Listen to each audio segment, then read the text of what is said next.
குரு வாழ்க, குருவே துணை, குரு அடி போற்றி. ஆன்மீக அன்பர்கள், ஜோதிட அன்பர்கள், நேயர்கள் அனைவருக்கும் அன்பான வணக்கங்கள். நான் உங்கள் வாழ்க வளமுடன் ஜோதிடர் ஸ்ரீ குரு சுந்தர வடிவேல். இப்போ பார்த்தீங்கன்னா மீன ராசிக்கு குரு வக்ரவ பெயர்ச்சி எப்படி இருக்கும், என்ன செய்யலாம், என்ன செய்யக்கூடாது, என்ன விதமான வழிபாடு நல்லாயிருக்கும், எது சார்ந்த முயற்சிகள் கை கொடுக்கும், நட்சத்திரங்களுக்கெல்லாம் என்னென்ன பலன் இருக்குது அப்படிங்கிறத பற்றி விரிவாக தெளிவாக பொதுப்பலனாக கோச்சார ரீதியாக பார்க்குறோம். அந்த வகையில் குரு அப்படிங்கிறவர் யார் அப்படின்னு நீங்கள் தெரிஞ்சுக்கணும்னா, குரு என்கிறது அன்பு, கருணை, இரக்கம், நீதி, நேர்மை, உண்மை, கடமை, கண்ணியம், கட்டுப்பாடு, நற்குணங்கள் அனைத்துமே அவரோடது தான். ஓகேங்களா? அடுத்து நிதித்துறை, நிர்வாகத்துறை அவர் தான்.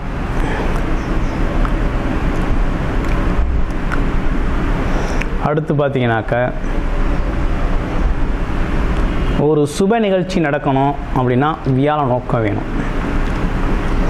குருபலம் இல்லாமல் ஒரு திருமண காரியம் அப்படிங்கிறதெல்லாம் சுப நிகழ்ச்சிகள்லாம் நீங்கள் நடத்த முடியாது.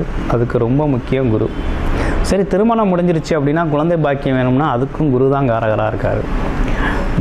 குருவில்லைனால் குழந்தை, குருவோட பாக்கியம் சரியாக இல்லைன்னா குழந்தை பாக்கியங்கிறது சிரமத்தை உருவாக்கும். பெரும் பணம் வேணும், பணம், பொருள், செல்வாக்கு, கௌரவம், அந்தஸ்து, புகழ், இதெல்லாம் குருவால் கிடைக்கிறது. ஆமாம், குருவோட அமைப்பால் கிடைக்கிறது. சரி, ஒரு 4 பேர் பார்த்து நம்மளை மதிக்கணும்னா குரு நல்லா இருக்கணுங்க. அப்போ தாங்க மதிப்பு மரியாதையே கூடும். சரி, இப்படிப்பட்ட விஷயங்களுக்கு மத்தியில் இப்படிப்பட்ட குரு அப்படிங்கிற ஒரு குரு பார்த்தால் கோடி நன்மை. குரு எப்பேற்பட்ட தோஷங்களையும் நீக்கக்கூடியவர், பார்வையால் நீக்கக்கூடியவர். அவர் இப்போ உங்களுக்கு வக்ரகதி அடைகிறதுனால என்ன விதமான பலன் இருக்கும்? இப்போ மீனராசியை பொறுத்த வகையில் ராசிநாதனே குரு தான். அப்போ குருங்கிறவரே வக்ரகதி அடைகிறாரு, அதுவும் 3ஆம் இடத்துல மறைந்து வக்ரகதி அடைகிறாரு அப்படிங்கிறது அவ்வளவு சிறப்புக்குரிய விஷயமா? நல்லது நடக்குமா? நன்மைகள் உண்டா அப்படின்னா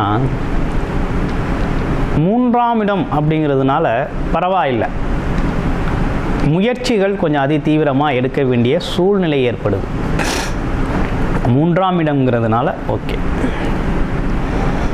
ஏன்னா உங்களோட முயற்சி அப்படிங்கிறது இந்த காலகட்டத்துக்கு பல மடங்கு தேவைப்படுது. முயற்சி அதிகரிக்கக்கூடிய காலகட்டம். எந்த அளவுக்கு முயற்சி அதிகரிக்கிறீங்களோ அந்தளவுக்கு உங்களுக்கு பெருமை சேரும், நல்ல வருமானம் வரும், வேலை தொழிலில் வருமானம் வரக்கூடிய ஒரு காலகட்டமாக தான் இருக்குது.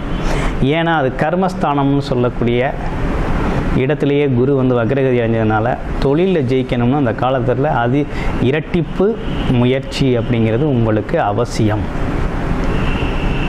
அடுத்து மீனராசி பார்வை பலன் எப்படி இருக்குது? 7ஆம் இடத்தை பார்க்குறாரு.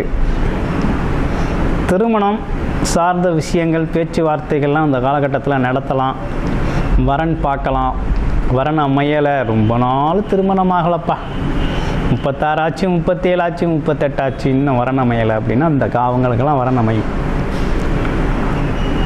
ஆமாம், நீண்ட நாள் ஆசைகள் நிறைவேறக்கூடிய ஒரு நல்ல காலகட்டமாக இந்த காலகட்டம் இருக்குது. அப்போ திருமணம் அமையும். தொழில் போட்டிகள்லாம் குறையும். தொழிலில் பொறாமை, போட்டி, வஞ்சகம், சூழ்ச்சி இவையெல்லாம் கொஞ்சம் நல்லா மாறும், நல்லாயிருக்கும், மாற்றத்துக்கு உட்பட்டிருக்கும். அடுத்து வேறு என்ன அப்படின்னா, கணவன் மனைவி அப்படிங்கிற உறவுகள்லாம் கொஞ்சம் நல்லாயிருக்கும், மேம்படும். இல்லத்தரசிகளுக்கெல்லாம் ஒரு நல்ல முன்னேற்றமான காலகட்டம் தான். அடுத்து அவர் 9ஆம் இடத்தை பார்க்குறாரு. திடீர் பயணங்கள், ஆன்மீக பயணங்கள், வேலை, வெளியூர் வேலைக்காக, தொழிலுக்காக வெளியூர் போய் வெளியூரில் வேலை பார்க்குறது, தொழில் செய்கிறது, ஒப்பந்தங்கள் செய்கிறது, மார்க்கெட்டிங், சேல்ஸ் சார்ந்த துறையில் வேலை பார்க்குறது, இப்படிப்பட்ட விஷயம்லாம் சாதகமாக இருக்குது. அப்போ ஒரு முன்னேற்றமான காலகட்டம் தான் அது. உங்களுக்கு பின்னேற்றம்லாம் கிடையாது. அடுத்து 11ஆம் இடத்தையும் குரு பார்க்குறாரு. ஒரு சாதகம் தான், லாபஸ்தானத்தை பார்க்குறதுனால, கொஞ்சம் வக்ரமம் பெற்று பார்க்குறதுனால இங்கே என்னென்னா எண்ணங்கள் ஈடேறதில் ஒரு சிரமம் இருக்கும். நம்ம ஒன்று நினைக்கிறோம், அது ஒன்று நடக்குது. ஆமாம், அப்படிங்கிற மாதிரி ஒரு ஒரு ஒரு எண்ணம் மனசில் தோன்றும். ஆனால் உங்களுக்கான லாபம் அப்படிங்கிறத குரு குறைக்கவே மாட்டார், கொடுத்துக்கிட்டு தான் இருப்பார். உங்கள் முயற்சிக்கான உழைப்புக்கான ஊதியம் அப்படிங்கிறது இந்த காலகட்டத்துக்கு உறுதியாக வரும். அதெல்லாம் போட்டு நீங்கள் குழப்பிக்க வேணாம். அந்த காலகட்டம் நல்லா இருக்குது. எண்ணங்கள் ஈடேறக்கூடிய, முயற்சிகள் பலிக்கக்கூடிய, நீண்ட நாள் ஆசைகள் நிறைவேறக்கூடிய வகையில் இருக்குது. அதே நேரத்தில் நட்சத்திர பலன்கள்லாம் எப்படி இருக்குது அப்படின்னு பார்க்க போனோம்னா, புரட்டாதி எந்த ஒரு முடிவையுமே தாமதமாக எடுக்கக்கூடிய ஒரு அமைப்பு அப்படிங்கிறது இவங்களுக்குனே உண்டான ஒரு அமைப்பு. ஆமாம், இவங்களை பொறுத்த வகையில் சூழ்நிலைக்கேற்ப தன்னை மாற்றிக்கிறது. ஆமாம், ஒரு குழப்பத்தோடவே இருக்கிறது புரட்டாதி நட்சத்திரம். அதெல்லாம் கொஞ்சம் மாறணும். ஆனால் இந்த காலகட்டம் எப்படி இருக்குது அப்படின்னா, இந்த காலகட்டம் சாதகமாக இருக்கு. ஆனால் முயற்சி தான், முயற்சி உழைப்பு உங்களுக்கு சாதகமாக இருக்குது. இளைய சகோதர உறவுகள் கொஞ்சம் உதவிகரமாக இருக்காங்க. இந்த காலகட்டத்தை பொறுத்த வகையில் நீங்கள் முயற்சியால் வெற்றியடைய வேண்டிய காலகட்டம். அடுத்து உத்திரட்டாதி நட்சத்திரத்துக்கு எப்படி இருக்குது அப்படின்னா, அதாவது எப்பேற்பட்ட எதிரிகளையும் பேச்சால் வெல்லக்கூடிய ஒரு ஆற்றல் உள்ளவங்க உத்திரட்டாதி நட்சத்திரம். ஆமாம்,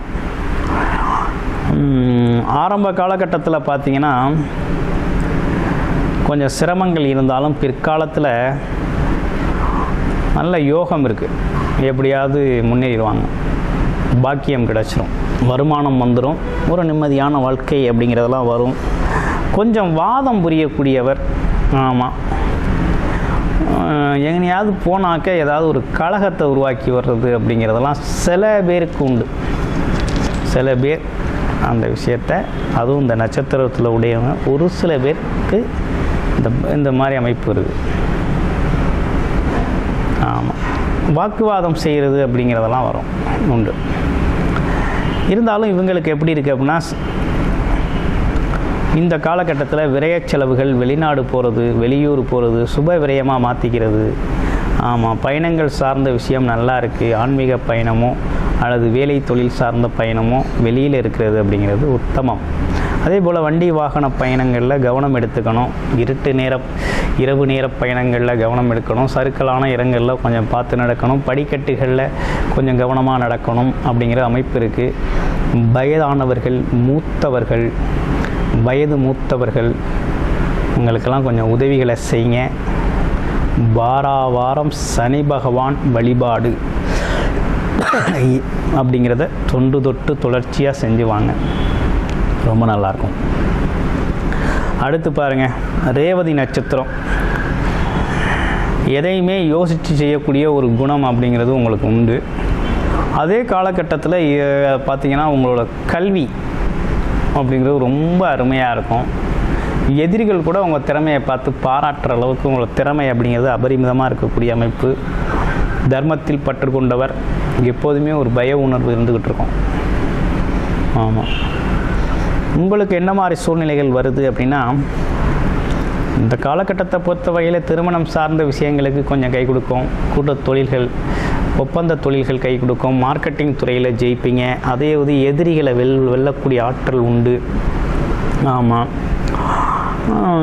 இந்த காலகட்டம் அப்படிங்கிறது உங்களுக்கு ஒரு சாதகமான அமைப்பு தான் ஏற்படுது. அதுலேயும் பார்த்தீங்கன்னா குறிப்பாக போட்டி பந்தயங்கள்லாம் ஜெயிச்சிருவீங்க. எதிரிகளை வெல்லக்கூடிய ஆற்றல் நல்லா இருக்குது. அதே நேரத்தில் தொழில் அமையும். ஒரு ஏற்கனவே ஒரு தொழில் தெரியும், அதை சொந்தமாக செய்யணும் அப்படின்னா இந்த காலகட்டத்தில் தொடங்கி செய்யக்கூடிய ஒரு நல்ல காலகட்டமாக அமைஞ்சிருக்கு. இப்போ உங்களுடைய ராசி மீனராசி நட்சத்திரம் தெரியும். ஆனால் என்ன லக்கணம், அந்த லக்கணத்தின் அடிப்படையில் திசாபுத்தி என்ன நடக்குது. இப்போ லக்கணம் அப்படிங்கிறது உயிர், ராசி அப்படிங்கிறது பார்த்திங்கன்னா உடல், மதி. இப்போ லக்கணம் அப்படிங்கிறது விதி, விதியை காமிக்கும். என்ன பிறப்பு, என்ன விதி அமைப்பு. கோச்சாரம் மதி அப்படிங்கிறது இப்போ இந்த மாதிரி சூழ்நிலைகள் இருக்குது அப்படிங்கிறது தான். தசாபுத்தி அப்படிங்கிறது என்னென்னா, இந்த சூழ்நிலையில் இந்த விதி அமைப்புக்கு எதை பயன்படுத்தலாம், எதை பயன்படுத்தக்கூடாது அப்படிங்கிறத காமிக்கிறது தான் தசாபுத்தி அமைப்பு. அந்த மாதிரி உங்களுடைய ஜாதகத்தை முழுமையாக, உங்களுடைய பிரபு ஜாதகத்தை பற்றிய விவரங்கள் தெரிஞ்சுக்கணும் அப்படின்னா டிஸ்பிளேயில் தர்ற நம்பருக்கு கால் பண்ணி அப்பாயின்மெண்ட் ஃபிக்ஸ் பண்ணிக்கிட்டு ஒரு முழுமையான ஜாதகத்தை பார்த்து தெரிஞ்சுக்கங்க. நன்றி, வணக்கம்.